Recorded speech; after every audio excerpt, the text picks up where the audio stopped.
Hello everyone.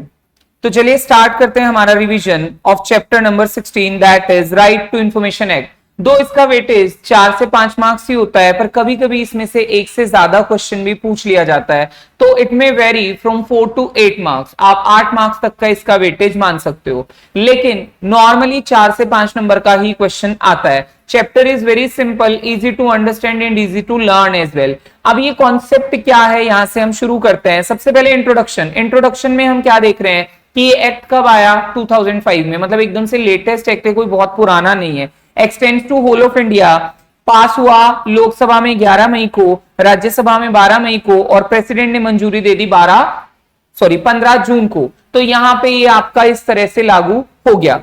तो 2005 onwards आपके पास में एक राइट आया जिसका नाम था राइट टू इंफॉर्मेशन एक्ट के नाम से। तो इससे आपको क्या मिला, हर एक इंडियन सिटीजन को एक एंटाइटलमेंट मिला कि प्रिस्क्राइब्ड मैनर में आप इंफॉर्मेशन मांग सकते हो किसी भी पब्लिक अथॉरिटी से।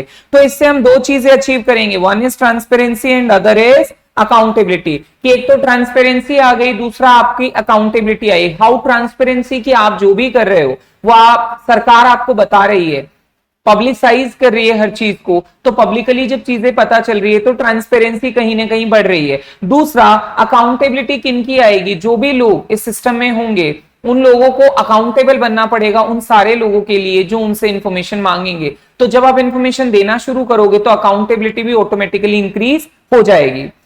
अब क्या कॉन्स्टिट्यूशन में पहले से प्रोविजन थे? यस, इसके रिगार्डिंग कॉन्स्टिट्यूशनल प्रोविजन ऑलरेडी बने हुए थे, पर क्योंकि लोगों में अवेयरनेस की कमी थी इसलिए हमें ये एक्ट मजबूरी में बनाना पड़ा कि नहीं, एक्ट बना देते हैं जिससे चीजें सिंप्लीफाइड हो जाएगी और लोग इसको ज्यादा से ज्यादा अवेल कर पाएंगे फैसिलिटी को। तो इस पे क्वेश्चन एग्जाम में आता है, या तो आपको केस लो का नाम दे देगा आरपी लिमिटेड वर्सेस करके, या फिर केस लो का नाम नहीं देगा तो कॉन्स्टिट्यूशनल प्रोविजन क्या थे पहले जब आरटीआई नहीं आया था। तो दो कॉन्स्टिट्यूशन के प्रोविजन है इससे रिलेटेड, एक तो पहला article 19(1)(a) freedom of speech and expression, और दूसरा आपका article 21 freedom of speech and expression. कैसे कि अगर मुझे बोलने का राइट दिया गया है तो मैं बोलूंगा तो तब ना जब मुझे किसी चीज के बारे में पता होगा, तो ये मेरा राइट टू नो से रिलेट हो जाता है। तो जब भी आपको किसी चीज के बारे में बात करनी हो तो पहले जानना बहुत जरूरी है कि वो चीज है क्या बेसिकली। तो इसलिए हमारा right to know is included in right to freedom of speech and expression, that is article number 19(1)(a). इसका एक केस है state of Rajasthan versus Rajnarayan का, जिसमें ये चीज निकल करके आई कि अकाउंटेबिलिटी और ट्रांसपेरेंसी होनी चाहिए जो भी लोग पब्लिक के लिए एजेंट बने हुए हैं उनकी। दूसरा है RP limited versus Indian express newspaper. अब ये जो है ये डायरेक्टली क्वेश्चन में केस भी कई बार दिया हुआ रहता है। ये बेसिकली आर्टिकल 21 से इसको रिलेट करता है, जिसका आर्टिकल 21 सीधा सीधा किससे रिलेट करता है, right to life and personal liberty. लेकिन यहां पे हम उसको रिलेट किससे कर रहे हैं, राइट टू नो से। अब ये राइट टू नो से कैसे रिलेटेड है, अब देखो, जैसे कि सपोज करो मेरे को बोला right to life and personal liberty. अब मैं मेरी लाइफ जी रहा हूं तो मुझे अच्छे से जीने के लिए बहुत सारी इंफॉर्मेशन चाहिए होगी, बहुत सारी कुछ चीजें होंगी जो मुझे जाननी होगी। वैसे भी देखा जाए तो वैसे डेमोक्रेसी में अगर हम रह रहे हैं, if we are in a democratic country, तो बीइंग अ सिटीजन हमारे दो तरीके के रोल होते हैं, एक तो डायरेक्ट पार्टिसिपेशन इन डेमोक्रेसी, एक इनडायरेक्ट पार्टिसिपेशन। डायरेक्ट पार्टिसिपेशन सबको पता है इलेक्शन में वोट करके, लेकिन इनडायरेक्ट पार्टिसिपेशन की अगर बात करें तो वो कैसे आएगा, जब सरकार मुझे अपने कामों के बारे में बताएगी तो आई वुड एनालाइज कि वो सही है या गलत है। तो वो इनडायरेक्ट पार्टिसिपेशन हर किसी के लिए पॉसिबल नहीं हो पाता क्योंकि the process is very tedious. तो हम उसको सिंप्लीफाई करके तुम्हें दे रहे हैं। हम कह रहे हैं कि आरटीआई की मदद से तुम सरकार पे किसी भी पब्लिक अथॉरिटी से रिलेटेड क्वेश्चन रेज कर सकते हो, और अगर वो इंफॉर्मेशन देने जैसी हुई तो वो आपको पक्का प्रोवाइड कराएंगे। तो इस तरह से राइट टू लाइफ में ये ऑलरेडी इंक्लूडेड था, पर हमने इसको सिंप्लीफाइड मैनर में एक्ट के थ्रू प्रेजेंट कर दिया। तो ये इंपॉर्टेंट है, इसको जरूर पढ़ के जाना। वैसे इंट्रोडक्शन के साथ ही दिया हुआ है, लेकिन आपको कॉन्स्टिट्यूशनल प्रोविजन जरूर पता होनी चाहिए कि what were the constitutional provision that exist before the coming of this act. तो दो ही है, article 19(1)(a) and article number 21। अब इस एक्ट का ऑब्जेक्टिव था प्रमोट करना ट्रांसपेरेंसी, अकाउंटेबिलिटी ऑलरेडी हम देख चुके हैं, फेयरनेस किस चीज की, कि सिस्टम बिल्कुल फेयर रहेगा, कहीं भी किसी चीज की छुपाई कुछ नहीं जाएगी, जो भी रहेगा वो बिल्कुल प्रॉपरली बता दिया जाएगा। अब जो इस एक्ट का सेक्शन 2 है उसमें कुछ डेफिनेशन है जो बिल्कुल बेसिक डेफिनेशन है। दो डेफिनेशन पे से डायरेक्टली क्वेश्चन नहीं आते, पर इनडायरेक्ट मैनर में कहीं ना कहीं आपको लिखनी पड़ सकती है। तो सबसे पहले जो इसका मेन पार्ट है इंफॉर्मेशन, इंफॉर्मेशन क्या है? रिकॉर्ड, डॉक्यूमेंट, ओपिनियन या एडवाइस, कुछ भी हो सकता है। Circular, order, memo, press release, कुछ भी हो सकता है। Email, data, material held in E form. अब जो ये ई फॉर्म में है इसको हम कह सकते हैं इलेक्ट्रॉनिक डेटा, ये भी इसमें इंक्लूड है। Contract, log book, report, sample, model भी हो सकते हैं, या फिर एनी अदर थिंग जो एक्सेसिबल हो, कहां से? पब्लिक अथॉरिटी से। तो याद रखना ये एक्ट सिर्फ और सिर्फ पब्लिक अथॉरिटी पे अप्लाई होता है, किसी प्राइवेट इंडिविजुअल पे या प्राइवेट कंपनीज पे अप्लाई नहीं होता है। दूसरी इंफॉर्मेशन है कि आरटीआई क्या है, फिर राइट टू इंफॉर्मेशन का मतलब क्या है? राइट टू इंफॉर्मेशन में क्या क्या चीजें शामिल है? पहला, इंस्पेक्शन, किसका? किसी वर्क का, किसी डॉक्यूमेंट का या किसी रिकॉर्ड का आप इंस्पेक्शन कर सकते हो, जांच कर सकते हो, जाके देख सकते हो। टेकिंग नोट्स और एक्सट्रैक्ट्स और सर्टिफाइड कॉपीज ऑफ डॉक्यूमेंट और रिकॉर्ड। कई बार हम पूरा नहीं चाहते, उसमें से कुछ एक्सट्रैक्ट चाहते हैं, उसकी कोई सर्टिफाइड कॉपी चाहते हैं, तो हम वैसे भी डॉक्यूमेंट मांग सकते हैं। तीसरा, टेकिंग सैंपल ऑफ मटेरियल, जैसे गवर्नमेंट का कोई काम चल रहा है या फिर गवर्नमेंट कुछ नया लेके आती है, तो हम उस चीज का सैंपल भी मांग सकते हो चेक करने के लिए। Information by disk, floppies, tape, cassette और इलेक्ट्रॉनिक मोड। तो यहाँ पे हम फिजिकल की बात कर रहे थे इन तीन में, यहाँ पे हम ई रिकॉर्ड्स की बात कर रहे हैं कि ये भी आपके मांगे जा सकते हैं। तो these are some of the things that are included in RTI. उसके बाद हम बात करते हैं third party.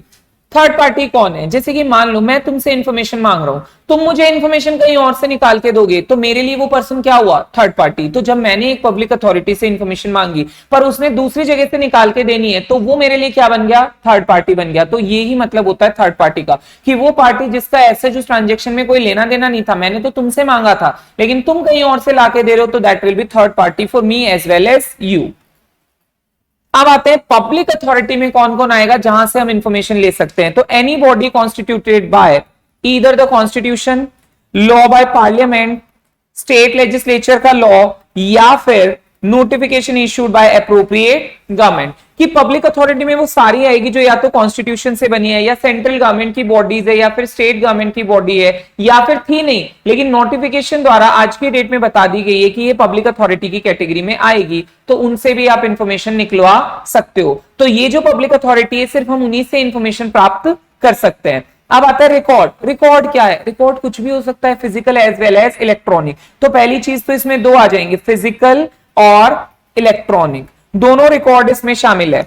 Document, manuscript, file, कुछ भी हो सकता है। दूसरा, माइक्रोफिल्म, माइक्रोफिश, फैसिमिल, कॉपी ऑफ डॉक्यूमेंट। फैसिमिल मतलब ट्रू कॉपी, माइक्रोफिल्म और माइक्रोफिश मतलब जो पुराने टाइप के रिकॉर्ड्स होते थे जिनमें नेगेटिव्स वगैरह होती थी या टेप रिकॉर्डर्स वगैरह, उनको हम माइक्रोफिश एंड माइक्रोफिल्म के नाम से जान सकते हैं। Reproduction of images embodied in microfilm, जैसे मान लो तुमने रिप्रोड्यूस करवा लिया, उसको माइक्रोफिल्म में नहीं रखा, तुमने उसकी इमेज बनवा ली, तो that image can also be asked for. Any other material produced by computer और एनी अदर डिवाइस, कोई भी दूसरा मटेरियल भी हो सकता है जो कंप्यूटर या किसी दूसरे डिवाइस से प्रोड्यूस हुआ हो। तो इस तरह से रिकॉर्ड में ये सारी चीजें शामिल हो सकती है।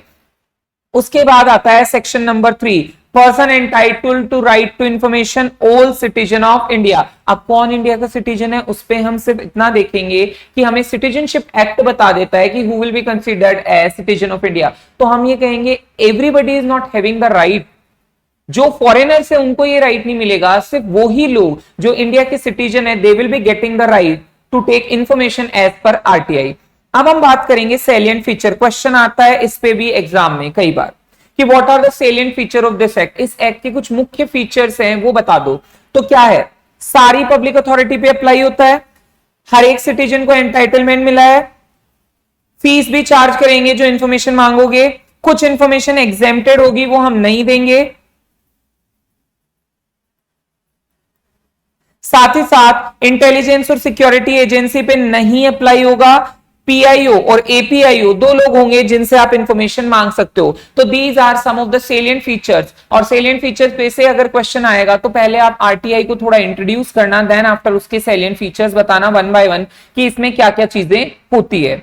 अब हम बात करेंगे ऑब्लिगेशन ऑफ पब्लिक अथॉरिटी कि जब ये एक्ट बन गया तो क्या क्या ऑब्लिगेशन इंपोज की गई पब्लिक अथॉरिटी पे, कि उनको ये बोला गया कि आपको 120 दिन के अंदर अंदर, मतलब जिस डेट पे ये एक्ट लागू हुआ उससे 120 दिन में आपको कुछ इंफॉर्मेशन पब्लिक करनी है और एवरी ईयर फिर उसको अपडेट करते रहना है। तो क्या क्या इंफॉर्मेशन, ऑर्गेनाइजेशन, फंक्शन और ड्यूटी उनकी क्या क्या है, पावर और ड्यूटी उनके एम्प्लॉइज की क्या क्या है, साथ ही डिसीजन मेकिंग का प्रोसीजर क्या है, अकाउंटेबिलिटी क्या है, सुपरविजन के क्या प्रोसीजर है, ये सब प्रोसीजर भी बताने पड़ेंगे, नॉर्म्स रूल्स और regulation of its function, statement of account उनको देना पड़ेगा, मंथली रेम्यूनरेशन एम्प्लॉइज का कितना है वो बताना पड़ेगा, बोर्ड्स एंड कमिटीज जो भी बनी हुई है उनके यहाँ, जैसे बोर्ड ऑफ डायरेक्टर्स है उसमें कौन कौन है, कमिटीज अगर बनी हुई है किसी भी चीज के लिए तो उनके कौन कौन मेंबर्स है वो बताना पड़ेगा, name and particulars of PIO, this is the most important thing, क्योंकि ये नहीं बताओगे तो कोई इंफॉर्मेशन मांगेगा कैसे।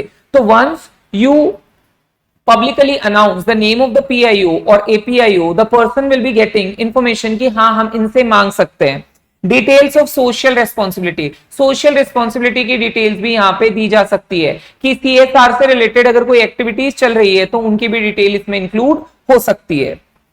अब बात करेंगे हम who is public information officer. देखो दो बंदे हैं, एपीआईओ एंड पीआईओ, साफ साफ समझ में आ रहा है पीआईओ ऊपर है सुपीरियर लेवल पे और एपीआईओ उसका सबऑर्डिनेट होगा। तो ये बंदे हैं कौन बेसिकली, ये वो लोग हैं जो हमें असिस्ट करेंगे इंफॉर्मेशन लेने में। मतलब एक जो पब्लिक अथॉरिटी है वो डेजिग्नेट कर देगी कि दिस इज द पीआईओ और एपीआईओ, तुम इनसे इंफॉर्मेशन ले सकते हो, तो हम फिर उन्हीं से इंफॉर्मेशन मांगेंगे अपने according. PIO can not demand reason behind seeking information except reasonable. अब ये चीज इंपॉर्टेंट है कि जब मैं इंफॉर्मेशन मांगने जाऊंगा तो क्या पीआईओ मुझसे कारण पूछेगा कि तुम्हें इंफॉर्मेशन क्यों चाहिए, तो नहीं पूछेगा। He has no right to ask, जब तक कि उसको ऐसा जरूरी ना लगे कि मुझे पूछ लेना चाहिए कि क्यों इसको इंफॉर्मेशन चाहिए, तब तक वो आपसे कारण नहीं पूछेगा।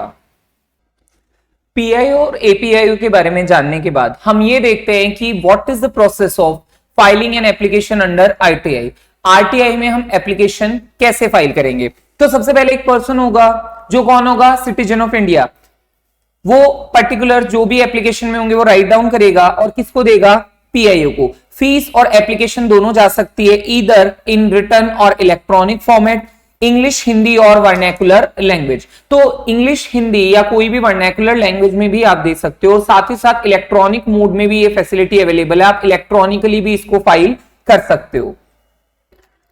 उसके बाद हम बात करते हैं request for information and duties of PIO, कि जब आप पीआईओ से रिक्वेस्ट करेंगे इंफॉर्मेशन देने के लिए तो क्या ड्यूटी है पीआईओ की। तो पीआईओ को क्या करना है, उस इंफॉर्मेशन को तुम्हें प्रोवाइड कराना है। एक तो टाइम लिमिट आती है कि डिस्पोजल ऑफ रिक्वेस्ट कितने दिनों में, पर मान लीजिए अगर गलती से तुमने किसी दूसरे पीआईओ को एप्लीकेशन दे दी और उसने भी ले ली, अब उसको दूसरे पीआईओ को भेजनी पड़ेगी बिकॉज उसके डिपार्टमेंट नहीं है जहां से वो इंफॉर्मेशन निकाल के दे, तो वो उसको ट्रांसफर कर देगा, लेकिन तुम्हें इंटीमेट करेगा कि मैंने इसको ट्रांसफर करी है। तो तुम्हें इंटीमेट कितने दिनों में करेगा, 5 दिन में। विथ इन 5 डेज वो इंटीमेट करेगा कि ये इंफॉर्मेशन तुम्हें मुझसे नहीं कहीं और से मिलेगी। प्लस वो पर्सन उसको कम्युनिकेशन में अपना एड्रेस वगैरह देगा ही, तो उस एड्रेस पे वो उससे कम्युनिकेट करके बता देगा कि ये इंफॉर्मेशन मुझसे नहीं किसी और से मिलेगी, तो वो वहां से कलेक्ट कर सकता है। तो ये पीआईओ की ड्यूटी बनती है कि अगर एप्लीकेशन कहीं पे ट्रांसफर हो रही है, if application is being transferred, अगर आपकी एप्लीकेशन हो रही है ट्रांसफर, तो इंटीमेट करना पड़ेगा कितने दिनों में, 5 डेज में। 5 दिन में इंटीमेट करो कि कहां से इंफॉर्मेशन मिलेगी, तो हम फिर वहीं जाएंगे, तुम्हारे पास नहीं आएंगे। अब आता है सेक्शन 7 डिस्पोजल ऑफ रिक्वेस्ट, कितने दिनों में आपकी रिक्वेस्ट फुलफिल हो जाएगी। तो डिस्पोज इन मैक्सिमम 30 डेज, पहला पॉइंट, 30 दिन में आपको डिस्पोजल देना है। हर इंफॉर्मेशन का नहीं, कुछ इंफॉर्मेशन ऐसी है जो कम टाइम में भी देनी पड़ती है, उसके लिए आपको 48 आवर्स भी मिलते हैं खाली, जो लाइफ और लिबर्टी से रिलेटेड हो। तो नॉर्मल इंफॉर्मेशन अगर है और तुमने एप्लीकेशन किसको लगाई है, पीआईओ को, तो आपका टाइम लिमिट कितना है, 30 days. But if that information is related to life and liberty of a person, तो आपको कितना टाइम मिलेगा, 48 आवर्स ओनली। पर अगर मैं एप्लीकेशन एपीआईओ को लगाऊं तो 30 के ये कितने दिन हो जाएंगे, 35 डेज। हमने एक थर्ड पार्टी का कॉन्सेप्ट पढ़ा था कि वो पार्टी जो एक्चुअल में इंफॉर्मेशन नहीं देने वाली, तुम उससे निकलवा के दे रहे हो, तो उसके केस में ये 40 डेज हो जाता है। तो 4 टाइम लिमिट है आपकी टोटल। अगर मैं पीआईओ को नॉर्मली एप्लीकेशन लगाऊं तो 30 डेज, अगर लाइफ और लिबर्टी से रिलेटेड हो 48 आवर्स, लेकिन अगर एपीआईओ को एप्लीकेशन चली जाए तो 35 डेज, और अगर थर्ड पार्टी की इंफॉर्मेशन हो तो दिस लिमिट इज 40 डेज। ये तो 4 लिमिट आपको याद रखनी है। उसके बाद अगर 30 दिन में जवाब नहीं आता तो मैं मान लूं कि रिफ्यूजल हो गया है, मान लो खुद से कि रिफ्यूज हो गई, वरना आप तक जवाब आ जाएगा। रीजन रिजेक्शन का जरूर बताएगा पीआईओ, ऐसा नहीं वो चुपचाप बैठा रहेगा, वो तुम्हें एप्लीकेशन क्यों नहीं प्रोसेस हुई, क्यों तुम्हें जवाब नहीं मिल रहा है, उसका रीजन प्रॉपर्ली मेंशन करेगा। This one is important, exam में क्वेश्चन भी आता है, बहुत बार आया हुआ है कि इंफॉर्मेशन जो एग्जेम्प्टेड है डिस्क्लोजर से, मतलब ऐसा नहीं है कि आरटीआई तुम्हें हर तरह की हर इंफॉर्मेशन प्रोवाइड करवा सकता है। There are some information that are exempted from this category, तो आपको यहां पे वो इंफॉर्मेशन बताई गई है कि कौन कौन सी एग्जेम्प्टेड है। पहला, if the information is related to national security, कभी भी प्रोवाइड नहीं होगी। Second, forbidden by court of law, जिसके लिए कोर्ट ने मना कर दिया नहीं देनी है तो नहीं देंगे। प्रिविलेज ऑफ पार्लियामेंट और स्टेट लेजिस्लेचर कभी भी डिस्क्लोज नहीं होते। ट्रेड सीक्रेट या और दूसरे आईपीआर कभी भी बताए नहीं जाते। कॉन्फिडेंशियल इंफॉर्मेशन किसकी, फॉरेन गवर्नमेंट की, कभी भी डिस्क्लोज नहीं होगी। कैबिनेट के पेपर्स डिस्क्लोज नहीं होंगे। जो किसी की लाइफ या फिजिकल सेफ्टी को एंडेंजर करे ऐसी इंफॉर्मेशन नहीं दी जाएगी, और साथ ही साथ कोई ऐसी इंफॉर्मेशन जो इन्वेस्टिगेशन को इफेक्ट करती हो वो प्रोवाइड नहीं करी जाएगी। तो दिस इज सफिशिएंट। आप अगर ये 8 पॉइंट भी प्रॉपर्ली मेंशन करके आते हो तो that would be sufficient for you. अब जैसे क्वेश्चन आया तो सबसे पहले हम एग्जेम्प्टेड नहीं बताएंगे, सबसे पहले हम बताएंगे कि आरटीआई में एक सिटीजन को राइट मिलता है इंफॉर्मेशन प्राप्त करने का, और पीआईओ उसके लिए रिस्पॉन्सिबल होता है इंफॉर्मेशन प्रोवाइड कराने के लिए। फिर हम लिखेंगे every information is not to be provided to the citizen, some information is of exempted category and these are the following information जो एग्जेम्प्टेड में आती है। तो ये थोड़ा सा इंट्रोडक्शन पार्ट ऐड करोगे तो ये क्वेश्चन को हाईलाइट भी करेगा अच्छे से, और आपका क्वेश्चन भी प्रॉपर्ली लगेगा कि आंसर हुआ है। बाद में आप पॉइंट्स को कैसे एक्सप्लेन करोगे, सिर्फ नेशनल सिक्योरिटी तो नहीं लिख सकते, तो आप लिखेंगे नेशनल सिक्योरिटी हेडिंग बना सकते हो, उसके बाद नीचे सेंटेंस लिख सकते हो if information is related to national security then it will not be disclose, या फिर आप डायरेक्टली सेंटेंस बना सकते हो if any information is related to national security that will not be disclose. बस याद रखना नेशनल सिक्योरिटी को फिर अंडरलाइन कर देना जिससे कि वो हाईलाइट हो जाए। तो ये कुछ टिप्स एंड ट्रिक्स है जो आंसर में भी आप साथ में इंप्लीमेंट कर सकते हो। उसके बाद आता है कुछ डिपार्टमेंट पूरे एक्सक्लूड किए गए, मतलब कुछ तो खाली इंफॉर्मेशन नहीं बताई जाएगी, डिपार्टमेंट पूरा एक्सक्लूड नहीं है, और कुछ डिपार्टमेंट ऐसे जो पूरे पूरे एक्सक्लूड करे गए हैं कि वो डिपार्टमेंट से इंफॉर्मेशन निकाली ही नहीं जा सकती, जैसे कि intelligence and security agency, IB, raw, revenue intelligence, economic intelligence bureau, enforcement narcotics control bureau, aviation research centre, special frontier force, BSF, CRPF, ITBP, CISF, NSF, Assam rifle, special service bureau, special branch CID, Andaman and Nicobar, crime branch CID CB, Dadar and Nagar Haveli, special branch of Lakshadweep police. उसके अलावा भी बहुत सारी agency हो सकती है जो government notification से कह दे कि ये एक्सक्लूडेड है, पर ये जो एक्सक्लूजन है वो एब्सोल्यूट नहीं है, मतलब मुझे यहां से इंफॉर्मेशन नहीं मिल सकती, लेकिन जब भी ह्यूमन राइट वॉयलेशन या फिर करप्शन के मैटर्स हो तो आप यहां से इंफॉर्मेशन निकाल सकते हो। तो ये एब्सोल्यूट नहीं है।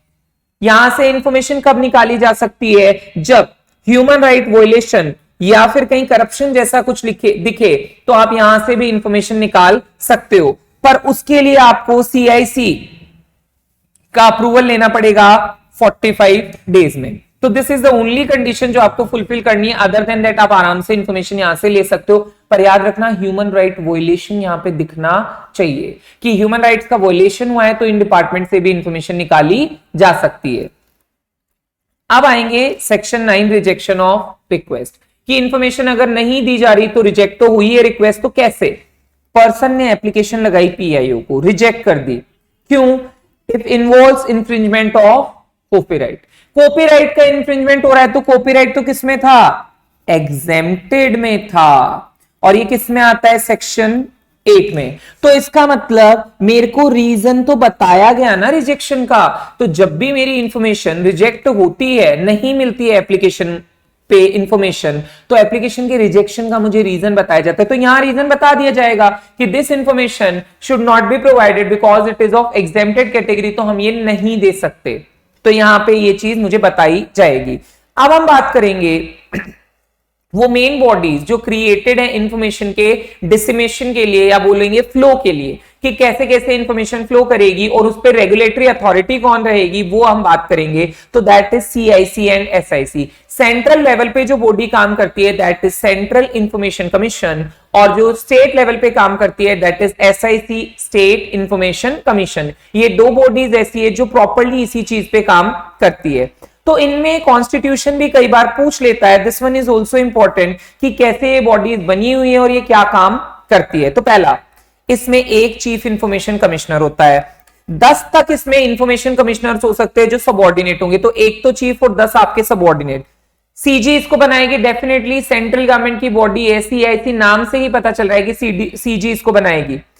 ये जो चीफ इंफॉर्मेशन कमिश्नर या इंफॉर्मेशन कमिश्नर बनेंगे ये एमएलएज और एमपीज नहीं हो सकते, क्योंकि बायसनेस आ जाएगी, कहीं ना कहीं इनके बायसनेस की वजह से प्रॉपर डिसीजन नहीं ले पाएंगे, तो इसलिए एमएलएज एमपीज इसमें नहीं आ सकते। कौन इनको अपॉइंट करेगा? प्रेसिडेंट। किसके रिकमेंडेशन पे? कमेटी की। ये कमेटी में कौन कौन होंगे? एक तो प्राइम मिनिस्टर इसका चेयरमैन होगा, ओपोजिशन का लीडर भी इसमें शामिल होगा, और एक यूनियन कैबिनेट मिनिस्टर होगा जो पीएम ने चूज किया होगा। तो ये 3 जनों की कमेटी बनेगी और ये कमेटी ही बताएगी कि किसको अपॉइंट करना है, और प्रेसिडेंट उसको अपॉइंट कर लेगा। हेडक्वार्टर इसका दिल्ली में होगा, बाकी ऑफिसेस कहीं भी बनाए जा सकते हैं। तो ये आपको प्रॉपर्ली वहां एक्सप्लेन करना पड़ेगा जब भी सीआईसी के बारे में आएगा। सेम ऐसा ही आपका एसआईसी का है, जो कि आपको यहां से देखने को मिलेगा। इसमें बस सीजी की जगह एसजी आ जाएगा, यहां पे भी वही 10 तक सबऑर्डिनेट और एक सुपीरियर जो चीफ होगा वो, पर वो स्टेट लेवल का होगा, इसलिए नाम उसका एससीआईसी हो जाएगा,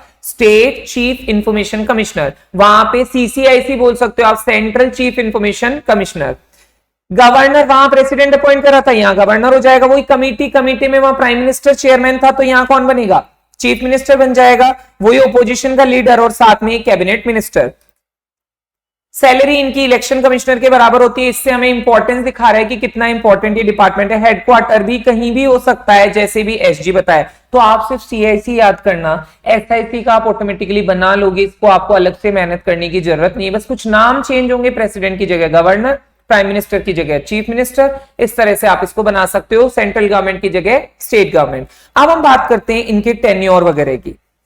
chief information commissioner, tenure of appointment जैसा भी सीजी प्रेस्क्राइब करेगी, 65 year age whichever is earlier. Normally ये 5 इयर्स का होता है, normally it is of 5 years, पर जैसे अगर इससे कम भी बता दिया या इससे ज्यादा भी बता दिया, ज्यादा तो खैर नहीं होता है, लेकिन अगर कम बता दिया तो उतना मानना पड़ेगा जैसा कि सेंट्रल गवर्नमेंट ने बताया। या फिर 65 ईयर एज हो जाए, जो भी पहले होगा उसके अकॉर्डिंग रिटायरमेंट हो जाएगा। रीअपॉइंटमेंट इनका नहीं होगा। सैलरी जो है इनकी किसके बराबर होती है? चीफ इंफॉर्मेशन कमिश्नर के बराबर। इससे हमें सिर्फ इंपॉर्टेंस दिखाई गई है, इनके फंक्शंस कंपेरेबल बिल्कुल भी नहीं है, इनके फंक्शंस को आप कंपेयर नहीं कर सकते। अब हम बात करेंगे इन इंफॉर्मेशन कमीशन की क्या पावर, क्या इनको कुछ पावर्स भी दी गई है, सिर्फ नाम के लिए बनाई गई है? तो they are given with a lot of powers. जो ये इंफॉर्मेशन कमीशन है ये रिसीव कर सकते हैं कंप्लेंट किसी भी पर्सन से, किसके रिगार्डिंग? जो सबमिट नहीं कर पा रहा हो अपनी एप्लीकेशन, क्योंकि पीआईओ अपॉइंट ही नहीं हुआ, तो सबसे पहले उनको इन्फॉर्म कर दो, वो पीआईओ अपॉइंट करेंगे, उसके बाद तुम्हारा काम हो जाएगा। रिफ्यूज्ड इंफॉर्मेशन जो रिक्वेस्ट हुई है, नो रेस्पॉन्स, कुछ रेस्पॉन्स नहीं मिला, स्पेसिफाइड टाइम लिमिट्स में, वही 30 दिन, 35, 40 या 48 घंटे जो भी है। फीस जो उसको चार्ज की गई वो उसको लग रहा है अनरीजनेबल है, या इंफॉर्मेशन जो है वो कंप्लीट नहीं है, फॉल्स एंड मिसलीडिंग है, तो यहां पे इस चीज के लिए भी बोला जा सकता है। या फिर कोई भी अदर मैटर, तो हम ये कह सकते हैं कि it is a regulatory authority. Regulatory authority है जिसके पास में तुम कंप्लेंट कर सकते हो किसी भी चीज के रिगार्डिंग जो यहां मैटर्स मेंशन हुए हैं। पावर ऑफ इंफॉर्मेशन कमिश्नर कुछ कुछ कैसी है, कुछ पावर सिविल कोर्ट के जैसी है, जैसे कि डिस्कवरी, प्रोडक्शन ऑफ डॉक्यूमेंट जो हम सीपीसी में पढ़ते हैं वो यहां पे आपको दिखेगा, ये लोग भी करवा सकते हैं। ओथ ऑन एफिडेविट मांग सकते हैं जैसा कि कोर्ट लेती है। एक्सेस पब्लिक रिकॉर्ड, जो भी पब्लिक रिकॉर्ड है उनको पूरा एक्सेस कर सकती है। इंक्वायरी कमीशन बैठा सकती है और समन कर सकती है किसी भी पर्सन को, उसकी अटेंडेंस एनफोर्स करवा सकती है। तो ये समन देना, अटेंडेंस लेना, इंक्वायरी करना, ये सारे काम सिविल कोर्ट जैसे है, तो सिविल कोर्ट जैसी पावर इनको दी गई है। कंडक्ट इंक्वायरी, इंक्वायरी कर सकते हैं। Power to requisition of request, record, कोई भी ऑन रिक्वेस्ट ये रिकॉर्ड मांग सकते हैं कि कैसा रिकॉर्ड इनको चाहिए, वो सारा ये मंगवा सकते हैं, अपने अंडर में ले सकते हैं। अब बात करते हैं अपील की। तो पहली बात, पर्सन अगर पीआईओ या एपीआईओ के डिसीजन से सेटिस्फाइड नहीं है तो वो उससे सीनियर रैंक के ऑफिसर को अपील करेगा। इसको हम कहेंगे फर्स्ट अपील। कितने दिनों में होनी चाहिए? 30 दिन में। जैसे ही मुझे पीआईओ या एपीआईओ का डिसीजन मिला तो 30 दिन के अंदर अंदर मुझे सीनियर रैंक के ऑफिसर को कंप्लेंट करनी है कि ये मुझे समझ में नहीं आया, तो that is known as appeal, उसको हम अपील कहेंगे।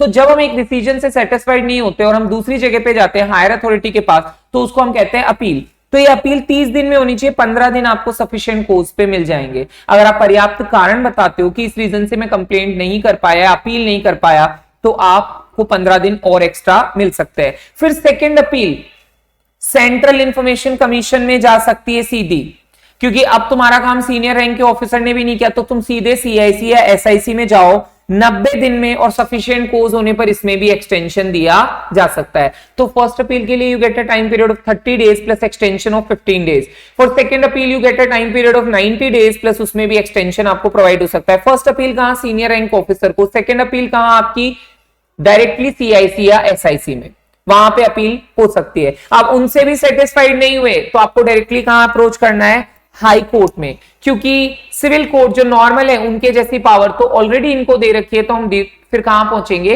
हाई कोर्ट में पहुंच जाएंगे। अब जैसे एक थर्ड पार्टी अपील के केस में है कि थर्ड पार्टी अपील के केस में क्या होगा, जैसे कि मान लो तुम्हारे पास इंफॉर्मेशन नहीं है, तुम किसी और से मंगवा के दे रहे हो, अगर उसने ऑब्जेक्शन रेज किया तो कि मुझे नहीं देनी, तो उसको भी सेम टाइम लिमिट मिलती है, वही 30 दिन और 90 दिन। कि अगर पीआईओ के खिलाफ फर्स्ट अपील करेगा तो 30 डेज, और अगर सेकंड अपील करेगा तो 90 डेज, वही सेम टाइम लिमिट उनके लिए। Burden of proving that डिनायर of information was justified lies with the PIO. जब भी हम अपील करेंगे तो मुझे नहीं प्रूव करना पड़ेगा कि मैंने कुछ गलत किया है, पीआईओ को प्रूव करना पड़ेगा कि क्यों उसने इंफॉर्मेशन प्रोवाइड नहीं कराई है। कि मान लो 30 दिन में उसने डिस्पोजल नहीं दिया, तो हम उससे पूछ सकते हैं वाई तुमने 30 दिन में डिस्पोजल क्यों नहीं दिया। तो अब आप जब अपील लगाओगे तो बर्डन ऑफ प्रूफ किस पे रहेगा? पीआईओ पे, कि उसको बताना पड़ेगा कि क्यों उसने इंफॉर्मेशन इतने जो प्रिस्क्राइब्ड टाइम लिमिट थी उसमें प्रोवाइड नहीं करवाया।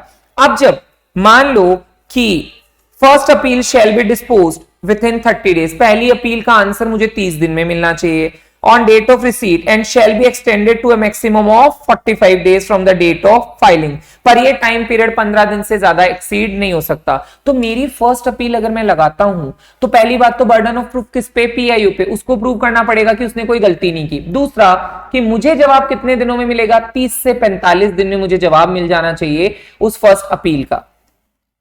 अब बात करते हैं पेनल्टी। इस पे भी क्वेश्चन आ जाता है पेनल्टी से रिलेटेड सेक्शन 20 पे, कि अगर पीआईओ डिले करता है, जैसे 30 दिन से ज्यादा ले लेता है टाइम, तो 250 रुपए पर डे उस पे पेनल्टी है, जो मैक्सिमम 25,000 तक हो सकती है। अदर जो मिसलेनियस पेनल्टी है वो कब कब लगाई जा सकती है? Non acceptance of application, application लेने के लिए मना कर दे, मैलिफाइडली डिनाइड, गलत इंटेंशन से मुझे मना कर दे कि नहीं दूंगा information, obstruct flow of information, flow of information को रोक ले कि आई तो सही उसके पास पर वो आगे प्रोवाइड नहीं कर रहा, इनकरेक्ट और इनकम्प्लीट या मिसलीडिंग इंफॉर्मेशन मुझे दे तो भी गलत है, डिस्ट्रॉयड रिक्वेस्टेड इंफॉर्मेशन, तो इन केसेस में भी मिसलेनियस पेनल्टी लगाई जा सकती है। मतलब डिपेंड ऑन द केस कि किस केस में कितनी लगेगी, पर लगाई जा सकती है। उसके बाद आता है जुरिस्डिक्शन ऑफ कोर्ट, तो कोई जुरिस्डिक्शन नहीं है लोअर कोर्ट को, क्योंकि सिविल कोर्ट जैसी पावर तो सीआईसी और एसआईसी के पास है, तो डायरेक्टली हम हाई कोर्ट और सुप्रीम कोर्ट की बात करेंगे, लोअर कोर्ट के पास इसकी कोई पावर्स नहीं होगी। अब हम बात करते हैं role of central government in this particular act. क्या रोल है? एजुकेशनल प्रोग्राम चलाना जिससे कि लोगों में अवेयरनेस आए, पब्लिक अथॉरिटीज को एनकरेज करना कि ट्रांसपेरेंट बनो, अकाउंटेबल बनो, वो ही एनकरेज करेंगे, तो स्टेट गवर्नमेंट अपनी वाली को, सेंट्रल गवर्नमेंट अपनी वाली को। डिसेमिनेट एक्यूरेट इंफॉर्मेशन, सही इंफॉर्मेशन का फ्लो चलना चाहिए। ट्रेनिंग ऑफ ऑफिसर, क्योंकि वो ट्रेंड नहीं है तो उनको ट्रेन करो पहले कि कैसे कैसे काम होना चाहिए। यूजर गाइड्स निकालो, मैनुअल्स निकालो, ताकि लोग उसको समझ सके, पढ़ के अपने आप सिस्टम को यूज कर सके। पब्लिक डिटेल्स ऑफ पीआईओ, ये सबसे इंपॉर्टेंट है कि details of PIO publicly announce करो सब जगह पे, जिससे कि प्रॉपरली वो काम हो पाए। तो ये कुछ ड्यूटीज है किसकी? सेंट्रल या स्टेट गवर्नमेंट की। Power to make rules by appropriate government, क्या गवर्नमेंट रूल्स भी बना सकती है? यस, रूल्स बना सकती है। किस चीज से रिलेटेड? कॉस्ट ऑफ मीडियम और print cost price will be decided by the government. Fees payable under section 8(1) वो भी गवर्नमेंट डिसाइड करेगी। 7(1) या 7(5) तो हम कह सकते हैं जितनी भी फीस या कॉस्ट लगेगी that is to be decided by the government. Term of office, चाहे वो चीफ का हो चाहे किसी का भी हो, that will B decided by the government. Salary allowances या अदर टर्म्स एंड कंडीशंस जिसकी भी हो वो डिसाइड कौन करेगी? Government. Salaries allowances and other terms and conditions of the SI, same SI centre का और स्टेट का। तो जितने भी सेंटर और स्टेट लेवल पे जो अपॉइंट हो रहे हैं लोग, उनकी सैलरीज अलाउंसेस वगैरह सब कुछ सेंट्रल गवर्नमेंट या स्टेट गवर्नमेंट अपने लेवल पे डिसाइड करेगी। प्रोसीजर जो ये अडॉप्ट करेंगे कौन? सेंट्रल इंफॉर्मेशन कमीशन या state information commission? Disposal of request के लिए या अपील्स के लिए वो आपके गवर्नमेंट बताएगी, या फिर और भी कोई मैटर जो प्रिस्क्राइब किया गया हो वो भी गवर्नमेंट इनको बता देगी। तो देखें आप इस चैप्टर में, ये लास्ट टॉपिक था इसका जो यहां कंप्लीट हो चुका है। कैसे पढ़ेंगे, क्या क्या चीजें याद रखेंगे? तो पहले तो मैंने जो कॉन्स्टिट्यूशनल प्रोविजन बताया था उसको आप याद रखेंगे। दूसरा, इसमें सैलिएंट फीचर्स ऑफ आरटीआई वो याद रखेंगे। तीसरा, एग्जेम्प्टेड इंफॉर्मेशन वाला मैंने आपको इंपॉर्टेंट बताया कि उसमें से भी क्वेश्चन आता है। और एक चीज इसमें पेनल्टी से रिलेटेड क्वेश्चन भी आ जाता है। अदर देन दैट जो भी कॉन्सेप्ट हमने पढ़े हैं आप समराइज्ड वे में सारा ही पढ़ के जाएं, ताकि कुछ भी नया अगर मिले तो you can answer the same.